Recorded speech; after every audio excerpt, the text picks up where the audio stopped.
And then within time, that's then kind of created the tagline of King of Emaar Beachfront. King of Emaar Beachfront. What a statement. And especially in the Emaar community, you can walk around barefoot. And that's the reason why people purchase Emaar buildings. This is why I love Emaar Beachfront, because it's a lifestyle, isn't it? I think, like you said, if you look at Dubai, you'll find yourself in it, live it, breathe it. Wow, there. Yeah. Don't mention any names. But welcome to that Strada podcast. I always get confused, to be honest. We welcome a new person to the company, but an old person in the industry, Adam Eden. Old, thanks for that. Yeah, well, not old, but you know what I mean. Adam, you've been in the market since 2021. Okay. Yeah. So just as COVID was, we're still wearing masks, believe it or not. Brilliant. Think about then. So yeah, I landed into Dubai February the 14th, 2021. So Valentine's Day. Very good. That was my gift to me. Good stuff. Good. And started off in beachfront or? No, so I started off as a Palm specialist, focusing on the Crescent, and then the Crescent, yeah. What were you selling on the Crescent? So many Serenia, Yeah. so the premium buildings on the Palm. The trunk wasn't my kind of style, you know. No. It was, the older buildings, they were nice, but I wanted to focus on an area that no one else was focusing on. And then I basically found, when I was doing my call outs, I found Emaar Beachfront, just pot luck really. Picked up a unit, and that was my first ever sale, was Beach Vista Podium 401, and that was at 1.2 under OP. No way. Yeah, so I sold it in the March. I started the Feb, sold it in the March. So it was also the fastest, at the time, the fastest sale from joining to making a sale. So. Very good. And you obviously been at a few different companies. Yep. So been at 3 different companies. Smile there. Yeah. Don't mention any names. But no, you've been at bigger companies, startups. Yeah. And we finally got you at Strada. Yeah. Yeah. Finally. How you find the beachfront? Yeah, good. So like I said, in 2022, so I was working on the Palm, and then in 2022, I decided to just focus on Emaar Beachfront. Okay. So I would like to say that I was one of probably the first brokers to find Emaar Beachfront, because when I was here, it was just Sunrise Bay that was actually built. The rest of the construction was under construction. Mm-hmm. In terms of even accessing Sunrise Bay, you had to book it in via Emaar, you had to get a car. I'm not sure if you remember that. I remember it. Yeah, so you had to get a car from the harbour. Where's Where Delizzi is now. Yes. So you had to get, and an Emaar car would bring you up. Do you know what? I nearly had a crash in one of those cars. I brought a client with me and his wife. We were waiting for ages, and you used to get loads of agents waiting. Loads of it, but if they in. didn't book it in, you would literally. It's like an attack, like you find at like Palm Jumeirah. Yeah. It's like that, but for Emaar Beachfront. I remember doing it. It was with an older client and his wife, and we were sat. It was in a Vito van. Yeah. I was sat facing them. Him and his wife didn't have seatbelts on, so I'm sat with my back facing. And the guy broke, and his wife fell over onto me. And I'm like, oh my God, I'm so sorry. It's so awkward. And they didn't buy. Did they buy? No, they never spoke to me again. No, they definitely didn't. Oh my God, I remember that. Back in the day, I always used to bribe the drivers. Gave them typical Dubai. Bribe the drivers to get me for premium access for my clients, because you had to book it in. But obviously, I was getting clients on a daily basis. Okay. And then since then, like I said, in 2021, I relinquished all of my listings with every other area to purely focus on Emaar Beachfront. And then within time, that's then kind of created the tagline of King of Emaar Beachfront. But it's also deserved. Like I'm a bit of a geek. King of Emaar Beachfront. What a statement! I know. I know you as Adam on the beachfront now. King of Emaar Beachfront. King of Emaar Beachfront. Excellent. But for me, I live there as well. So I live at Beach Vista. Yeah. And the reason why I chose to give all my listings away is like it's truly an area that I believe in, and I think a lot of brokers sometimes try to cover areas that maybe they do a little bit here, a little bit there. Yeah. But for me, as a true community expert and specialist, I believe you've got to encompass yourself in it, live 100%. It, breathe it, as much as you can. You know, walk up and down. I've got a dog, so I'm walking up and down the promenade on a daily basis. I'm seeing the construction live. And most of the other brokers, I don't believe can offer that kind of service. You know, if I get a client and I'm wanting a specific unit, I can physically go on the street if it's off plan, take a video, discuss the views, etc. So it's adding a service that no one else currently does, I believe. Which is why you've had so much success in the area, I would imagine. What's your favourite tower? So I live at Beach Vista. So I've got to say, obviously, Beach Vista. Beach Isle currently, I feel, is my favourite. The finish of Beach Isle, the infinity pool, is what I call a true infinity. So you haven't got a raise; it's full onto the Palm. But then I also quite like Palace Beach, which is obviously coming up in 2025. So, but it's different. Even different brokers focus on different buildings. I tend to be primarily focusing on the Palm facing because that's where I live. Yeah. So therefore, it kind of makes sense. Yeah. And I feel like, I might be completely wrong, the more transactions are happening on the more demand is for Palm facing, right? Yeah. Which is weird because I've been there a few times and I've sold a couple of units there years ago, and the Palm, the marina view at night is unbelievable. Oh, stunning! Yeah, I call it the twinkle twinkle lights. You know, I think Dubai in general looks amazing in the day, but when it's nighttime, it really turns special. But it is bizarre because price per square foot, you're talking an extra £1,000 price per square foot on the Palm side versus. Much? Yeah, so for instance, a 2-bed marina facing, you get on 5. On the Palm, it's minimum 6. So £1 million dirhams different. And in Palace, when does Palace hand over? Palace is forecasted December 2025, but it's currently 6 months ahead of schedule. So June, July 2025. All of the projects are 6 months ahead. And that is the only branded one on the marina side, is that right? Correct. Then next door, you've got the address Beachgate. Okay. But Palace is the same construction team as Beach Isle. Beach Isle so far has probably been the most successful in terms of price per square foot and rental yields on the island. Okay. I anticipate the same for Palace Beach being on this side. Obviously, it's a well-known brand of hotels. Who are you working with? Obviously, there's lots of different nationalities. Yeah. Are you working with end users? Is it investors? Is it a mixture of both? So naturally, what tends to happen is those that are looking at off-plan, they tend to be your investors. So there's 3 different types of hats, as I call it, in terms of your client base. You have the investors, which are buying direct from the developer for off-plan launches. Those that are then looking to what I call flip, which is closer to handover. And the end users tend to naturally go for the projects which are handed over or due to handover, obviously mortgages, etc. Obviously, you can't get mortgages on off-plan projects. Once the building's ready, you can, but that's why obviously end users. But then depending on, a lot of Emaar Beachfront is cash-ready clients. Yeah. So there's actually not that many mortgage clients because a lot of them have got cash.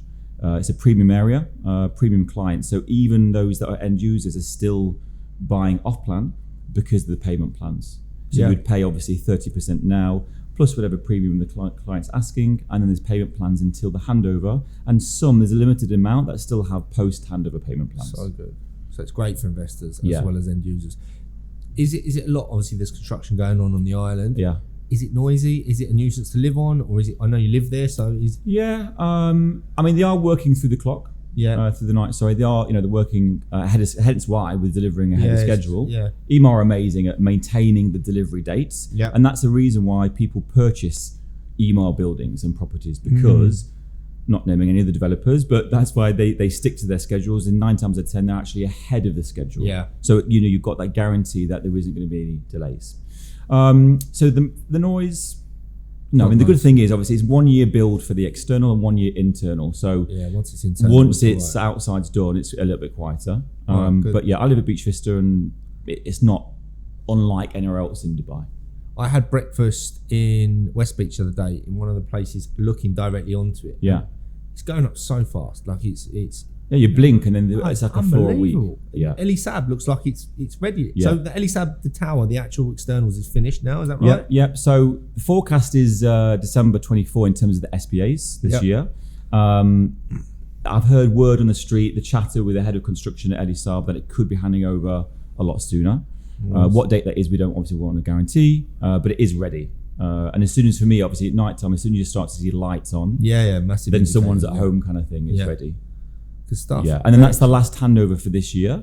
And then next year, as I said, in 2025, there's Palace Beach and Beach Mansion, which are the 2 marina facing.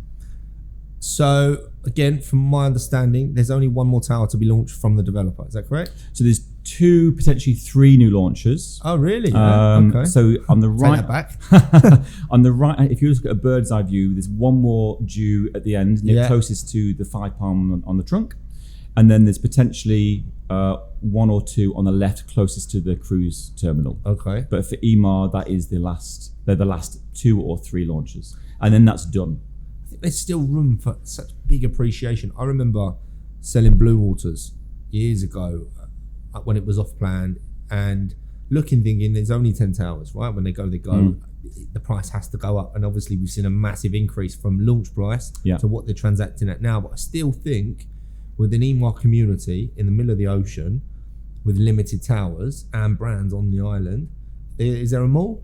So there is an upcoming mall. And this is the exciting thing. This is why I love Emaar Beachfront, because it's special right now. But what I like to do with my clients is get them to imagine and to picture the future. Yeah. I mean, look at the Palm. When I first moved to the Palm, the mall had nothing inside it. West Beach was nowhere near what it is right now. Yeah. It's a hotspot, isn't it now? Emaar Beachfront will be effectively a mini version of the Palm. Self-sustained. Obviously, recently there was an announcement that there's going to be the bridge, which, look, traffic is always an issue in Dubai. Yeah. But there's going to be a direct access to Dubai Harbour from Exit 5 Sheikh Zayed, yes. which is amazing. Yeah. That's what's amazing about Dubai is they could just build a bridge. Yeah. In a couple of years, it'll be done. Which eliminates all of the concerns in regards to how the traffic and the flow, because that could be congested like Marina. Yeah. And that's the reason why I said to Emaar Beachfront, it's amazing, because it's the only area in Dubai where you've got a private beach, only for residences. With the fact that it's going to eliminate any traffic, you've got an upcoming 13,000 square meter mall, similar to the Marina Mall at the moment, obviously. And then on all of the promenade on the beachfront, you'll have food, beverage. It's licensed as well, right? Yeah. So we've got a wine bar to come. Is there? Yeah, and there's also a cocktail lounge. Do you know? Gino's happy about this. I'm buzzing about that. I'm moving to beachfront. Yeah. You'll see me there at 1 o'clock in the morning. Yeah. Do we know anything more about that, or that's the only bit I care about, the alcohol? But no. Yeah. What is it? Cocktail lounge? Any Yeah. brands? So Aloe is the cocktail lounge, which is Palm facing. So on the Palm side, currently you've got one coffee shop. You've got a Trouvé, which is a French and Lebanese cuisine, which is a restaurant.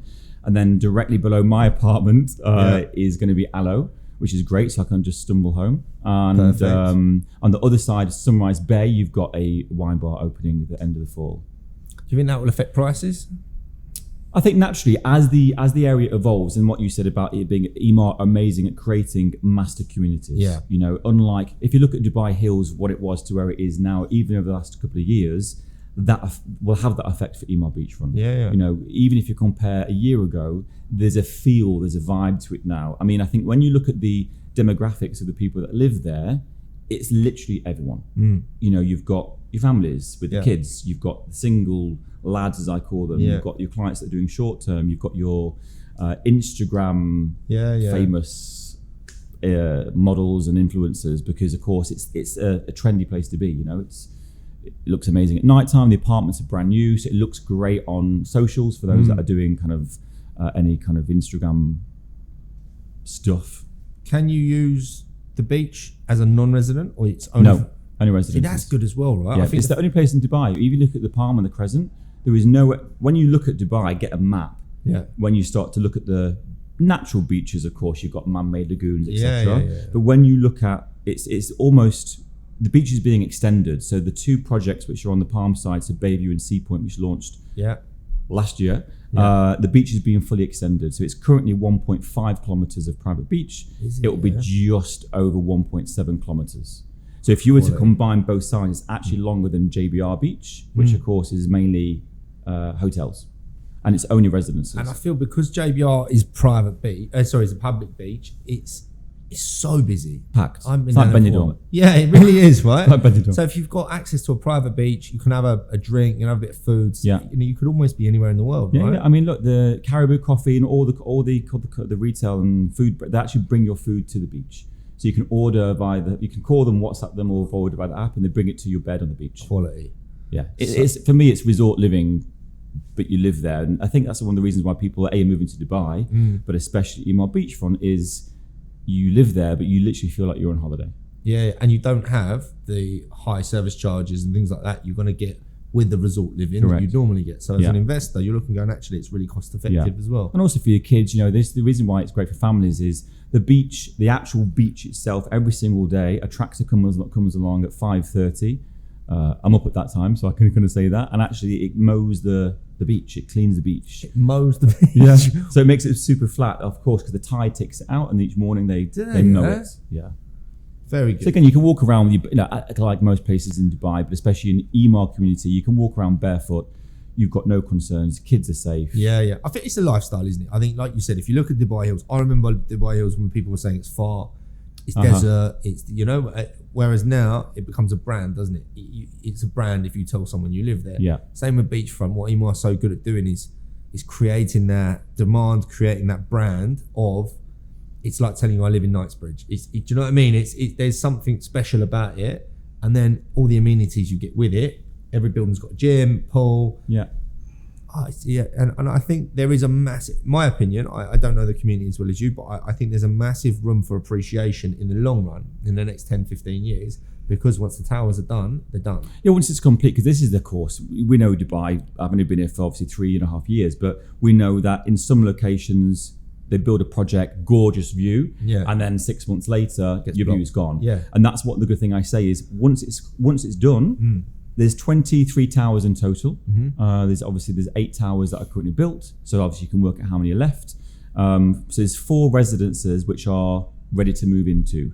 The rest are obviously upcoming. So once that's done, like you said, the views will be the views. You can't change it. Yeah, you can't change it. And I think for me, it's special already without all of the extras, all the master plan, e.g. the road. Question about the master plan then. Throw a spanner in the works. I've seen that there has been some other developers bought on the trunk. Yeah.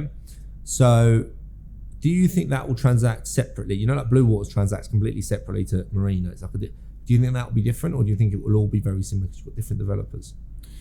I think the offerings are different. Yeah.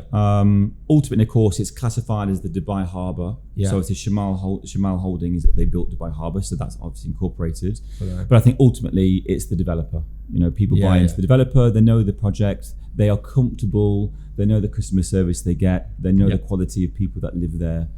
Emaar obviously holds up a much higher ROI, but from a tenant's perspective as well. So it's a very Emaar Beachfront specifically in terms of Emaar is a very safe purchase. Just in terms of the maintenance of the buildings. Yeah. Good. One last thing I want to touch on is your newsletter going out there. Please excuse my Canva skills. But do you know what? I'm actually on the data, and I used to receive this, and it's so informative. So anyone that wants to go on it, we'll put his Instagram handle under here. But I think this is so good. I think what a lot of the guys are in here are doing is building a community in a community. So you're actually building people that say, I'm interested. I want to know that Aloha's come in and I can have a beer on the beach. I want to know that I can send a WhatsApp and get my food delivered. I want to know that I can do all these things. And also I want to know about construction. Ellie Sab's handing over early, hopefully. This is, you know? So I think it's really good that you do this. So what else does this include then? Yep. So obviously it just gives you, I'm a stats man. So my experience from years and years ago, I used to work in retail. Yeah. So obviously commercial, really starting to look at, well, what's selling the most, what are the most popular residences. So from an end user, but also an investor, it actually tells you the percentage of 1 beds, 2 beds and 3 beds, what's been selling, what the average prices are. So it also helps the seller's guide in terms of what price you should be marketing your property at. And also it helps as a buyer to understand what they should be looking to spend. Obviously it tells them a lot of people want to get into Emaar Beachfront, but obviously the price point is higher because of everything we just discussed. Good though, right? Because then you know your neighbours and whoever else is buying. Certain caliber of clients. I mean, going back to what you're saying before, the demographics, it goes in flows, but it's a very European area. So majority of my clients at the moment are Swiss, German and French. Okay. Obviously very British. That tends to be the main 4 nationalities. Nice. And they respect the area. At night, it's like a supercar heaven. Is it? I don't have one, unfortunately. Not yet. Anyway. Not yet. Not yet. I know you've got one. Yeah, I'll invite you round. You can. Yeah, that's it. Bomb up and down. All right, mate. Sweet. Well, look, thank you very much. Thanks for having me. We're looking forward to seeing the success. And if you could subscribe and follow. See you next time. Thanks, guys.